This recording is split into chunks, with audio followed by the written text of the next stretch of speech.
Sabi mo sandali lang bro, pahiram muna. Konting abot, konting tulong, babalik din agad yan. Pero ngayon, ilang taon na ang lumipas. Yung sandali mo parang walang katapusan. Naaalala ko pa, gabi sa kanto chill lang. Kwento mo mabigat, sabi mo gipit ka lang. Sabi ko sige, I got you, walang problema. Kaibigan kita, di kita pababayaan, diba?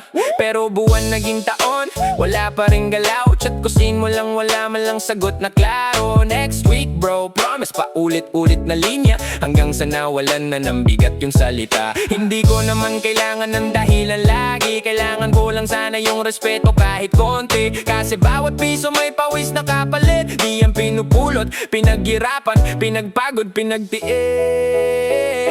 Sandali na walang katapusan. Pangako mong napako sa hangin lang. You said I'll pay you back real soon. Pero ngayon we're singing a different tune. Sandali na walang katapusan. Tiwala ko unti-unting nabawasan. From bro I got you to I'm done with you. Di lahat ng kaibigan totoo. Hindi ka bangko pero ginawa mo kong ATM. Swipe ka lang ng salita tapos wala ng system. No receipt, no date, walang malinaw na usapan. Kaya ending, ako pa yung napag-iwanan. Akala ko tulong, naging burden sa dibdib. Hindi pera lang to, pati peace ko naapektuhan legit. Every time na mag-chat ka, kinakabahan ako. Kasi alam ko na naman hihirit ka ulit bro. Saan napunta yung respeto mo sa akin? Sa bawat talusot mo lalo lang lumalalim. Hindi ka masama pero mali yung ginagawa. At kung di ka magbabago, ikaw din ang mawawala. Sandali na walang katapusan. Pangako mong napako sa hangin lang. You said I'll pay you back real soon. Pero ngayon we're singing a different tune. Sandali na walang katapusan. Tiwala ko unti-unting nabawasan. From bro I got you to I'm done with you. Di lahat ng kaibigan totoo. Lesson learned, di lahat dapat saluhin. Kahit tropa mo pa, kailangan mo ring tumanggi. Set boundaries, wag laging oo. Kasi pag naaabuso ka, ikaw ang talo. Respect goes both ways, hindi one-sided. Kung marunong kang umutang, dapat marunong ka ring magbayad. Hindi lang pera ang nakataya dito, kundi pagkatao mo at pangalan mo. Ngayon malinaw na, di na ako magpapauto. Mas okay nang mawalan kaysa abusuhin ng ganito. Kung sandali mo ay taon ng kapalit, pasensya na bro, ako'y napagod na sa sakit. Sandali na walang katapusan.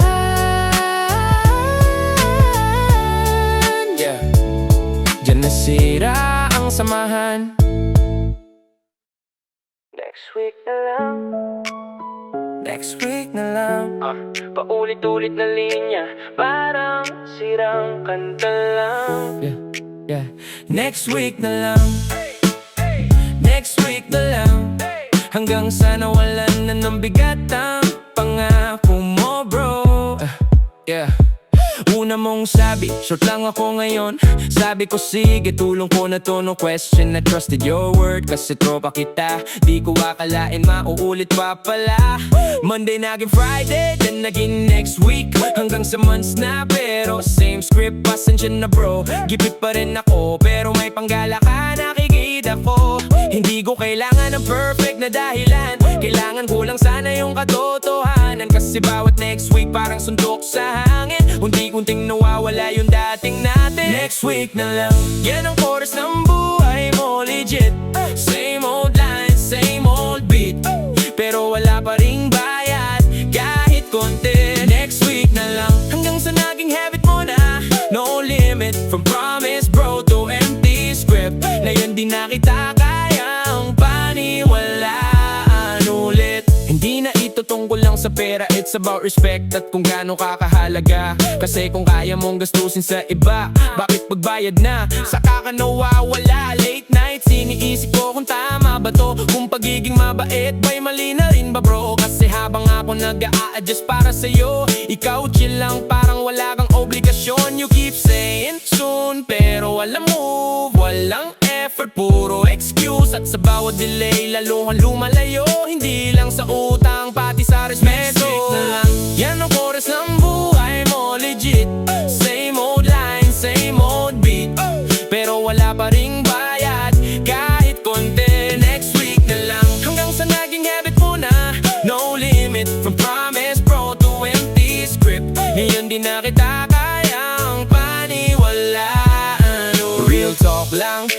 masamang tumulong, pero masama pa pag inaabuso ang tulong. Kung di mo kayang tumupad sa usapan, mas mabuting wag ka nang manghiram. Set your word, then stand by it. Hindi yung paulit-ulit mong binibitawan then quit. Kasi ang tiwala parang salamin, palabasag di na mababalik kahit pilitin. Next week na lang, wala na akong gana. Pakinggan pa ang lumang linya mo na paulit-ulit na. Let's unlearn, I'm done with the cheat. Hindi na ako sasabay sa next week. Next week na lang. Next week na lang. Next week na lang. Yeah. Next week na lang. Son, utang, wala man lang reply. Blue tick pero dead air. Di ko maintindihan why. Yeah, yeah, yeah. Sin, wala man lang reply. Blue tick pero dead air. Di ko maintindihan why. Utang mo hindi lang pera, pati respeto rin. Pero sa scene zone mo, parang wala lang sa'kin. Check ko sa'yo bro, kamusta na yung bayad? Ilang araw na kahit sagot, wala man lang agad. Nakikita kong online ka active sa stories, pero pag ako na, biglang nawawala yung goris. Dati tayo magkausap kahit madaling araw. Ngayon simpleng tanong ko di mo na maharap. Hindi naman ako naniningil para manghimasok, kundi dahil may usapan tayo dapat tinutupad bro. Hindi ko kailangan ng mahabang explanation. Simple lang sana, konting communication. Kasi sa bawat ignore mas lalo kong nararamdaman na yung tiwala ko sa'yo unti-unting nawawalan. Scene zone, utang, walang sagot kahit isa. Blue tick lang ang natira, wala nang halaga. You read my message pero wala kang reply. Ganun na ba ako kadaling i-set aside? Scene zone, utang, paulit-ulit na eksena. Ako yung naghintay, ikaw yung nawawala. From salamat bro to silent mode. Ngayon alam ko na saan ako lulugar sa mundo mo. Hindi ko hinahabol yung pera lang, hinahanap ko rin yung respeto bilang kaibigan. Kasi kung kaya mong isin without a word, ibig sabihin di mo na pinapahalagahan ang bond. Nakakatawa minsan kasi ang ironic, sa iba ang ingay mo pero sa akin robotic.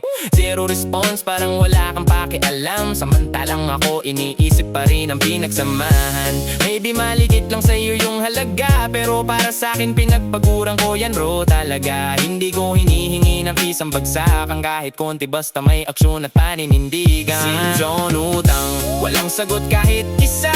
Blue tick lang ang natira, wala nang halaga. You read my message pero wala kang reply. Ganun na ba ako kadaling i-set aside? Scene zone, utang, paulit-ulit na eksena. Ako yung naghintay, ikaw yung nawawala. From salamat bro to silent mode. Ngayon alam ko na saan ako lulugar sa mundo mo. Real talk, hindi mahirap mag-reply. Mas mahirap yung umiwas at mag-deny. Kung wala ka pang bayad, sabihin mo lang mas okay ang tapat kaysa bigla kang mawawala na parang bula lang. Respect the line, respect the deal. Kasi once nawala yan, mahirap na i-heal. Hindi lang pera ang nasira dito, kundi pagkakaibigan na akala ko totoo. Hanggang scene na lang ba? Ganun na ba kabilis mawala ang halaga? Kung ganyan ang trato mo sa tiwala ko noon, okay na rin last message ko na to. I'm moving on. I'm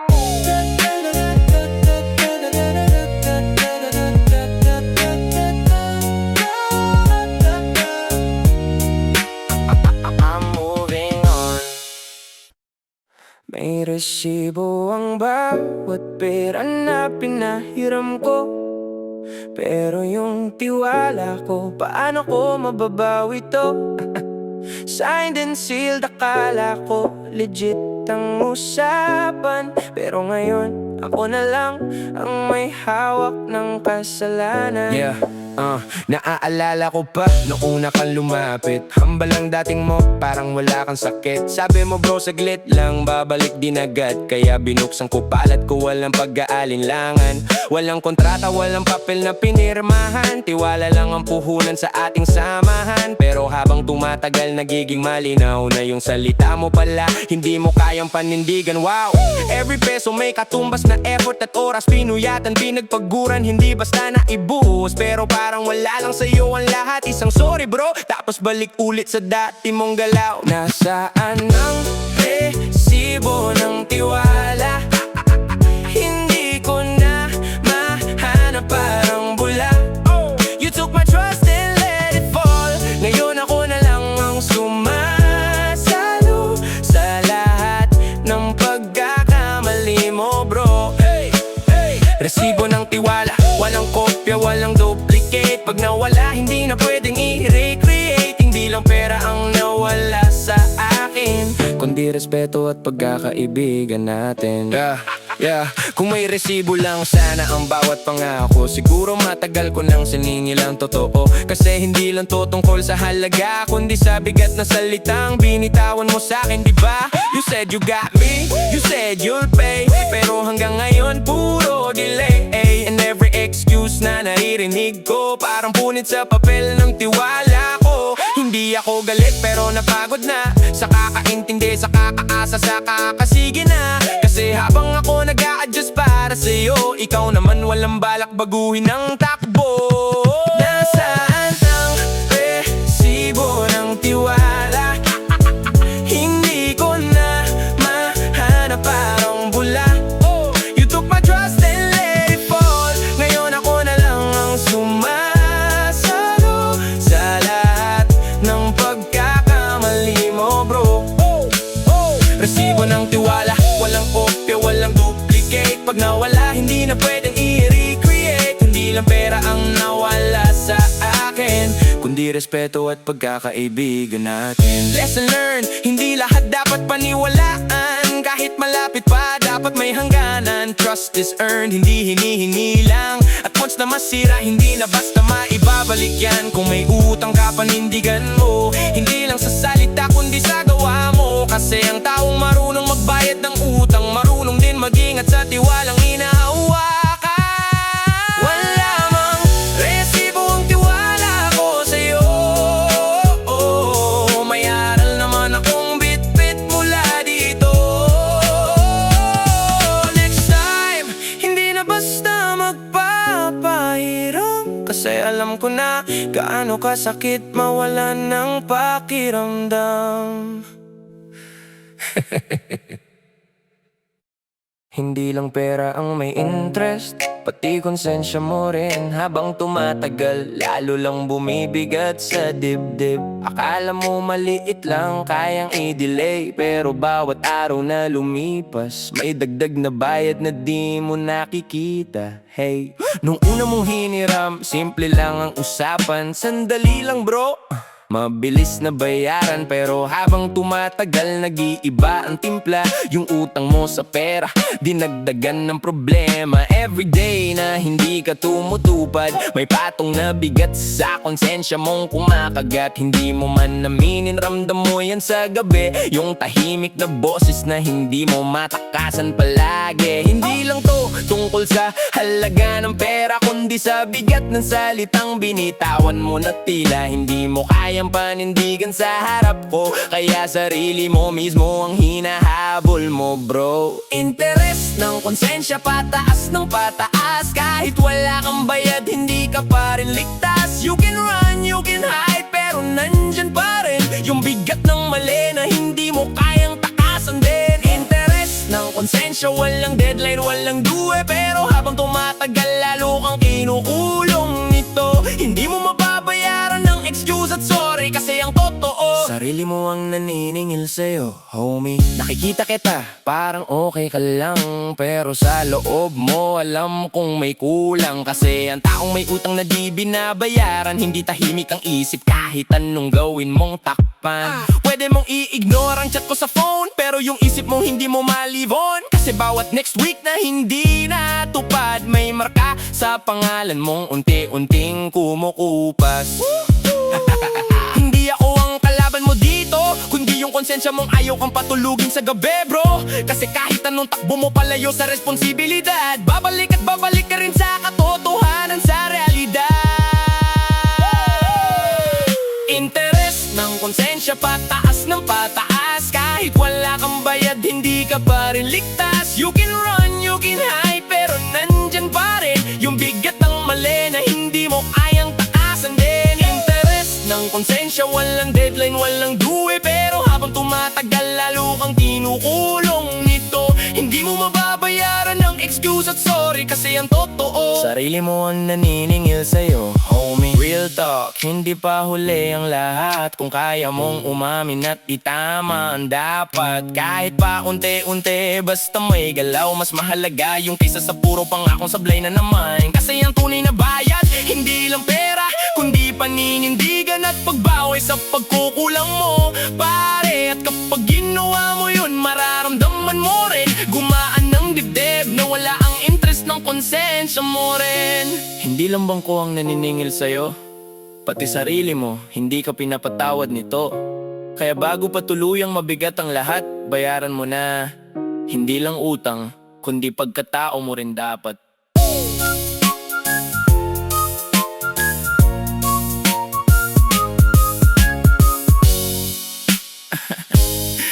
Hindi lang utang, kundi pagkatao mo rin dapat.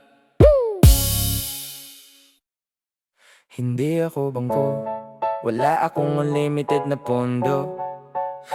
Hindi rin ako ATM na anytime pwede mong galawin, bro. Tropa kita, oo, pero may hangganan to. Pagrespeto na ang nawala, iba na ang usapan dito.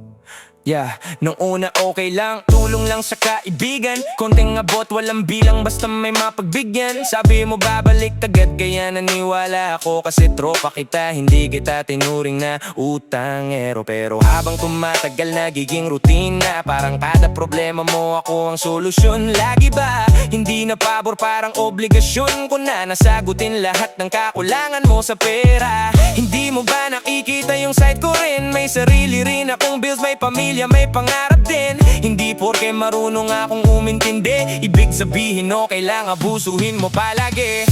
Hindi bangko ang kaibigan, may hangganan ng tulungan. You take and take, pero walang balik. Paano naman ako sa ganitong sitwasyon? Legit, hindi bangko ang kaibigan, hindi endless ang pasensya at tiwala ko dyan. From I got you to I'm done with this. Kasi respeto ang tunay na puhunan, not just money, please. Yeah, nakakapagod din pala maging mabait, lalo na kung paulit-ulit mong kinakausap ang hangin. Legit, kasi kahit anong remind ko, parang wala lang hanggang sa ako na yung mukhang masama sa paningin mo dyan. Bro, last na to, ilang beses ko nang narinig, pero bawat last mo may kasunod na panibagong hirit. Hindi na to tungkol sa halaga ng pera, kundi sa respeto na hindi mo na binibigay sa akin, pare. Kung hindi mo kayang panindigan ang pangako, mas mabuting wag ka nang manghiram. Real talk lang to, kasi ang tunay na kaibigan marunong rumespeto. Hindi yung puro kuha pero walang balik na totoo.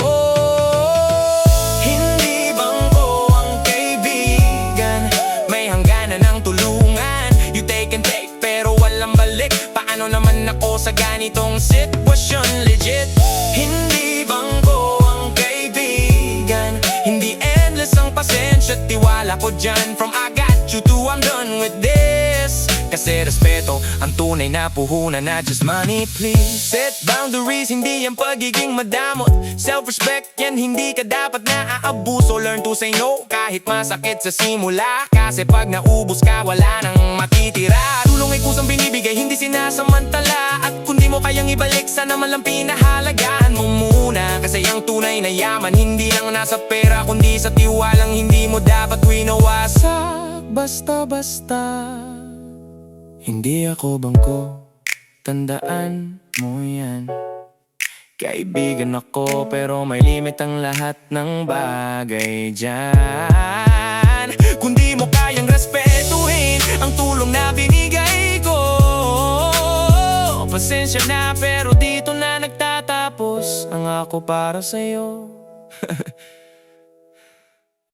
Walang date, walang time, puro malapit na. Usapan natin dati, ngayon parang wala na. Deadline na walang oras, paano ko aasahan? Kung kahit simpleng sagot, hirap mong ibigay dyan. Nung una malinaw, babayaran ko agad. Pero walang specific, walang araw na tinakda. Sabi ko, okay lang, tiwala ang puhunan. Pero ngayon naiintindihan ko na ang kakulangan. Kasi kung walang oras, walang presyo na gumalaw. Kaya kahit taon na parang okay ka lang tumambay, ako yung naghihintay, ikaw chill lang sa tabi. Habang yung pangako mo unti-unting nawawagi. Hindi naman ako naniningil para manggulo, kundi dahil may kasunduan tayo kahit di sinulat bro. Pero ang hirap pumasa sa salitang lumulutang na walang direksyon, walang patutunguhan. Deadline na walang oras, pangako mong hindi na matupad. Obvious, you said soon pero walang linaw. Hanggang sa ako na lang ang napagod sa galaw. Deadline na walang oras, walang dulo, walang bukas.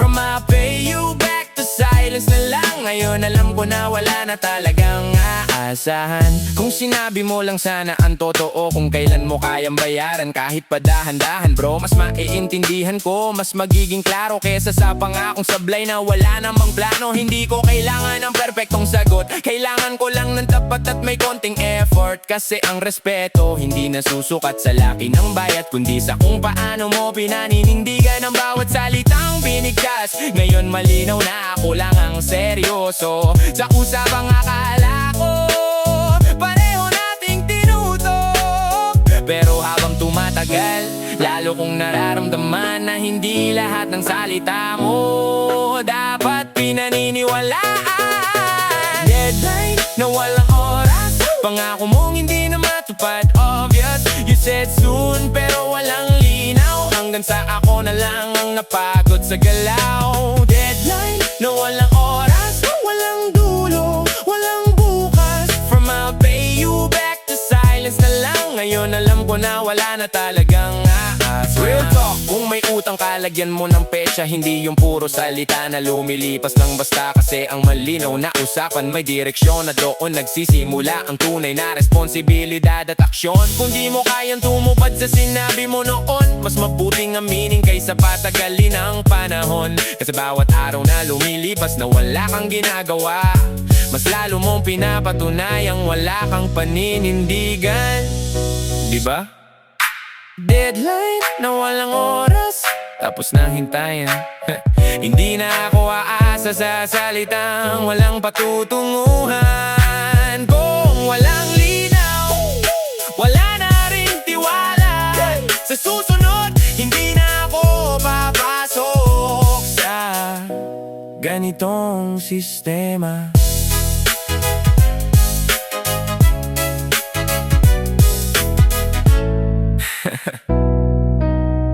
Yeah. Pangako mo, lumipad lang sa hangin. Walang bigat, walang kapit sa akin. Sabi mo tiwala lang, pero nasaan ka na ngayon? Iniwan mo lang ako sa mga salitang walang kahapon. Yeah, naaalala ko pa nung sinabi mong ako bahala. Buong kumpiyansa, parang sigurado ka talaga. Kaya naniwala ako, hindi nagdalawang isip. Kasi sa tono mo parang wala kang magiging sabit. Pero habang tumatagal nagiging malinaw na yung mga salita mo, wala palang patutunguhan. Parang usok sa gabi biglang nawawala. At ako yung naiwan, nagtataka kung bakit ganito na. Hindi mo ba nararamdaman yung bigat ng pangako? Sanay ka lang talaga na bitawan ito. Kasi bawat salita ang binitiwan mo noon, ngayon bumabalik pero wala ka ng tugon. Promise sa hangin, tinangay ng panahon. Walang naiwan kahit isang katunayan. You said I swear, you said I'll do. Pero nasaan ka nung kailangan na kita, dude? Promise sa hangin, walang laman ng salita.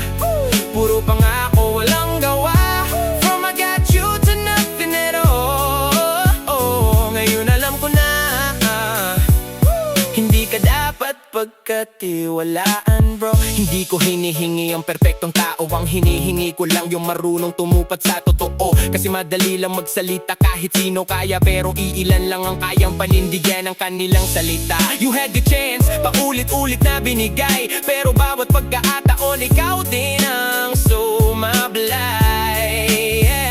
Hanggang sa napagod na ako umasa sa pangakong wala namang direksyon simula pa. Hindi lang to tungkol sa utang na pera, kundi sa pagkatao mo unti-unting nakikilala. Kasi ang taong walang paninindigan sa salita, mahirap sandalan. Kahit gaano pa katagal ang samahan nyo na.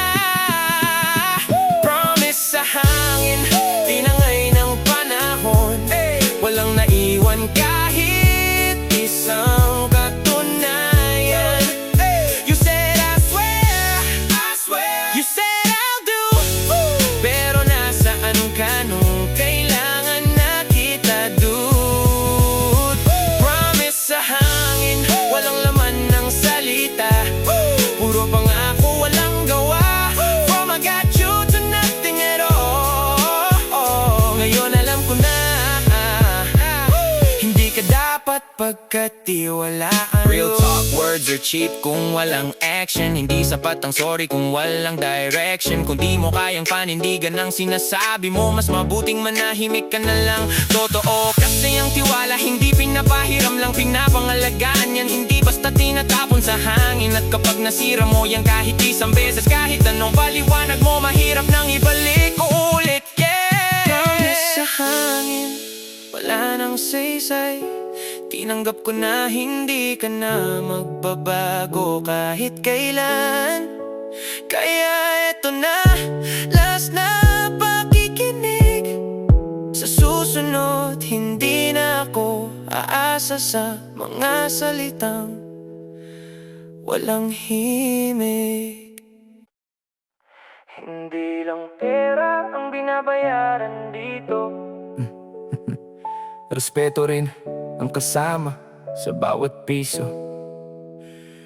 Kung marunong kang umutang, dapat marunong ka rin tumupad. Kasi sa dulo ng lahat, pangalan mo ang nakataya, kapatid. Noong una mong hiniram, simple lang ang usapan. May tiwala, may respeto sa pagitan ng dalawang pangalan. Sabi mo, babalik agad, kaya naniwala ako. Kasi para sa akin, solid ang samahan natin bro. Pero habang tumatagal, nagiging alangan.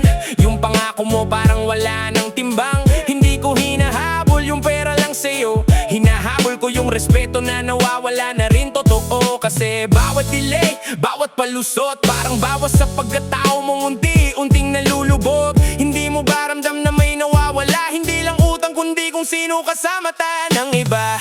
Bayad utang, bayad respeto, magkasama yan, hindi pwedeng hiwalay bro. You pay it back, you earn it back. Ang pangalan mo doon bumabalik sa track. Bayad utang, bayad respeto, hindi sapat ang sorry kung wala kang galaw dito. From I promise to I did it right, doon ka makikilala sa tunay mong fight.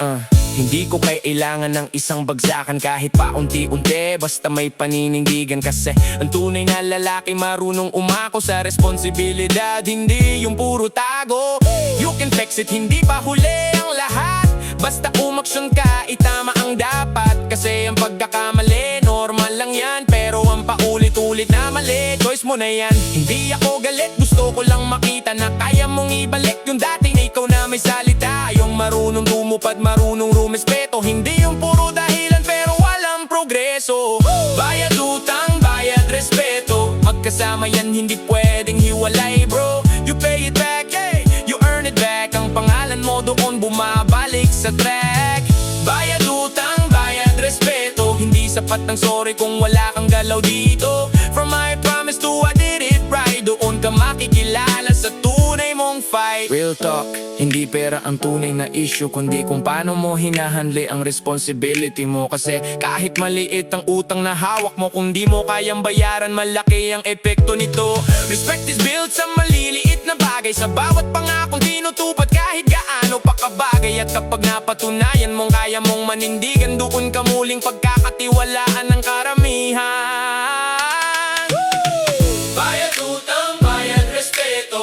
nasusukat kung sino ka talaga, bro. Kung gusto mong ibalik ang tiwala ng tao, simulan mo sa pagbabayad ng utang mo. Bayad utang, bayad respeto. Dahan-dahan, pero totoo. Dahan-dahan, pero totoo. Hindi madali mag-cut off ng taong minahal mo bilang tropa, pero minsan yun lang ang paraan para magising ka. Kasi kapag sobra na, kahit gaano pa kabait, mapupuno ka rin. Dati nandyan ako palagi para sa'yo, kahit anong hingi mo, sinusubukan kong sumalo. Bro, last na to, ilang beses kong narinig, pero every time ako pa rin yung napupuruhan sa sakit. Hindi ko na alam kung saan ka ba totoo, sa salita mo ba o sa gawa mong puro palusot. Bro, kasi habang ako nagpapakatino sa usapan, ikaw naman parang wala lang, parang laro lang lahat ng yan. Hindi ko na kaya yung paulit-ulit na cycle, give and give lang ako, ikaw take ng take lang. Simple lang hanggang sa dumating ako sa point na pagod na kahit respeto ko sa'yo unti-unti nang nawala. Cut off, hindi dahil galit, kundi dahil tama na.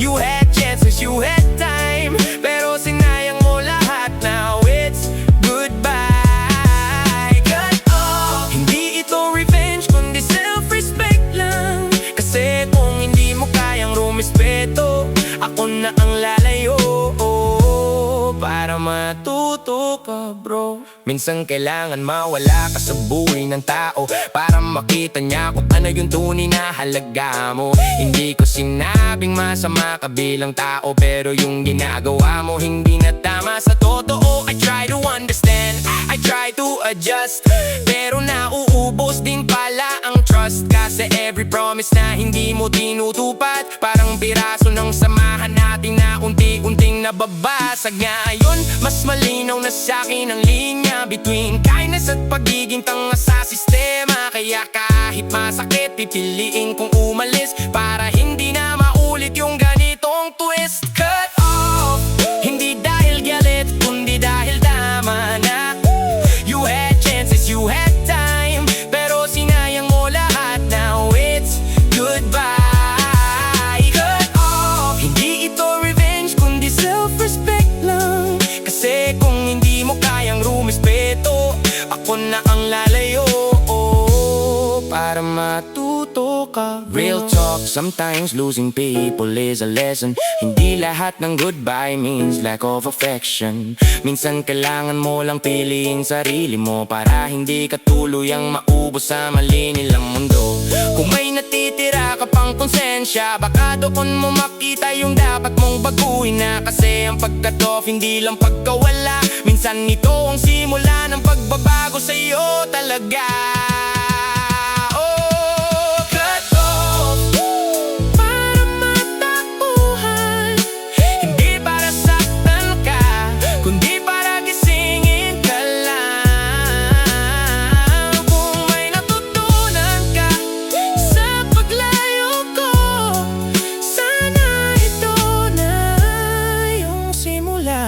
Pagbaba